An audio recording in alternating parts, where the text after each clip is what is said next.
as an estimation, I think, my process, I would like to, going into how long I was a statist. I mean, everyone who has gone through the established system throughout school and what have you not, and all the way to college and all the way to universities and what have you not, will always, end up being a statist one way or another. Well, it is actually the process of how long it took to go out of the status mentality, as you just mentioned. The idea that, this cognitive dissonance, actually, like people, we all have the same rights, yet some people have more rights than you do, and these are special, and that they actually have the right to do harm unto other people, and that it's legitimate in the sense that we should do harm, we harm and the very things that the very things that are actually create a peaceful coexistence, like freedom and all of that, or I should say the exact antithesis of that, like the very things that harm peaceful coexistence in society, like harm, trespass, stealing, that they can be good. And that's actually where it starts. It's actually a process of becoming honest with yourself, honest with what you've thought to be true, like what you've been taught, and what you've you know espoused, and what things you've actually adopted as a paradigm, view, as a world view.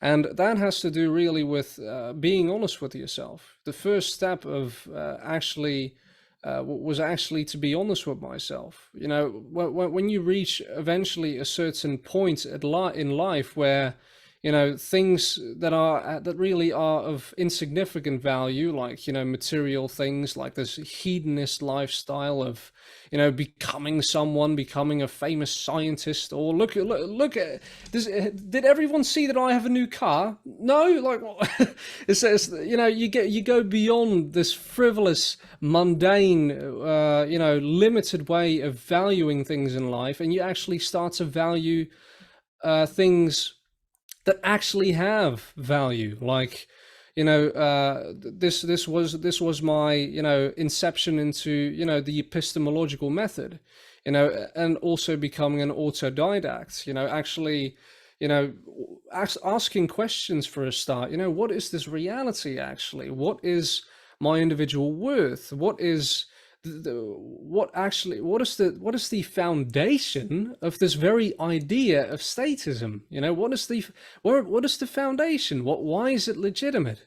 And this went back to when I was questioning like royalty, because here in the Netherlands we still have royalty, and that's like the first thing I encountered. Like, who gave you the right to actually govern me? As you look like a regular guy to me, so what gives you this special intrinsic right? Well, my ancestors had that right, and they also had the right to govern you. So I am their offspring. So therefore, I Faith. have the right to exactly. And then you see all these blatant logical fallacies present within this very system of authority in general. So then you go into government as well, like that piece of that little a scribble on a piece of parchment, actually really means anything by way of having gone through some various rituals and what have you not. It seems very obviously that it is. It seems more like a religion to me, and eventually, you go into seeing, if you actually just view things from up above and not view things within the limits of your own interpretation, when I was still programmed, if you want to call that. And if you just if you're just honest with yourself and actually view the things around you for what they are, generalize things, like what is the foundation for all of these things? What is the foundation for government? What is the foundation for royalty? What is the foundation of the other various theories that have been promulgated throughout the ages? And if we just go to the foundation, I've said once in one of my videos that if you go to the foundation, you will actually see that none of these assertions have any feet to stand on. And thus it brings back the notion of having a solid foundation, because they don't. They don't have a solid foundation. It's like a house of cards, you know, tripling over. That they don't have any, there is no substantiation to their foundation. There is nothing legitimate to it. And of course, this has a very large background to it. But just to keep it concise, Corey, you know, not to explain my whole life story here, but you know, actually trying to emphasize the very core of what made me actually reconsider what I once thought was legitimate, which is statism and authoritarianism, and that is being honest with yourself, looking at things for what they truly are, learn discernment, learn the trivium, learn logical fallacies. Logical fallacies. I was very, you know, a logical person when I was a lot younger.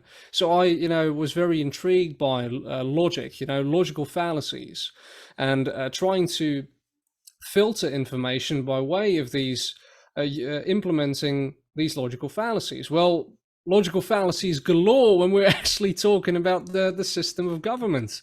You know, if you're honest with yourself, if you're not going to justify in your head, well, oh, there should be a reason for that, you know, like being honest with yourself, that is the primary head starter for this journey into understanding, you know, what nature actually is, what our nature is, what the world actually is, and how it all falls together.